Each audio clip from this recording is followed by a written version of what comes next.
आपको बता रहे हैं आईजी पंजाब पुलिस फैसल शाहकार ने मजीद काम से माजरत कर ली है। आईजी पंजाब पुलिस ने काम जारी न रखने के लिए वफाक को खत लिख दिया है। आईजी पंजाब की जानिब से फौरी तबादले और खिदमात वफाक के सपोर्ट करने के लिए दरख्वास्त दे दी गई है। आईजी पंजाब पुलिस फैसल शाहकार ने मजीद काम करने से माजरत कर ली है। आईजी पंजाब पुलिस ने काम जारी न रखने के हवाले से वफाक को खत लिखा है। इसी बारे में बात करेंगे वसीम रियाज से।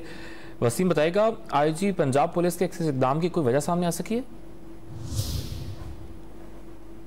इमरान खान पर वजीराबाद में हमला हुआ है, उसके बाद से पीटीआई की जानिब से आईजी पंजाब को जो है वो तनकीद का निशाना बनाया जा रहा है। और जिसके बाद गुज़श्ता रोज शाह महमूद कुरैशी की तरफ से पुलिस के लिए नाज़ेबा अल्फाज जो है वो इस्तेमाल किए गए थे, जिसकी अब से कुछ देर कबल जो है वो आईजी पंजाब के तर्जुमान ने पुरज़ोर मज़म्मत भी की थी।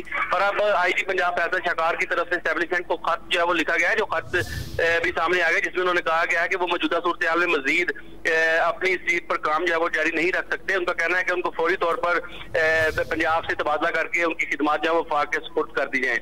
ये खत फैसल शाहकार जो आईजी पंजाब है इस टाइम उनकी तरफ से एस्टेब्लिशमेंट को जो है वो भिजवा दिया गया है और उनका ये कहना है कि उनका जल्द से जल्द यहाँ से तबादला किया जाए। इन हालात में वो मजीद काम जारी नहीं रख सकते। जी बहुत शुक्रिया वसीम, आपने अपडेट किया।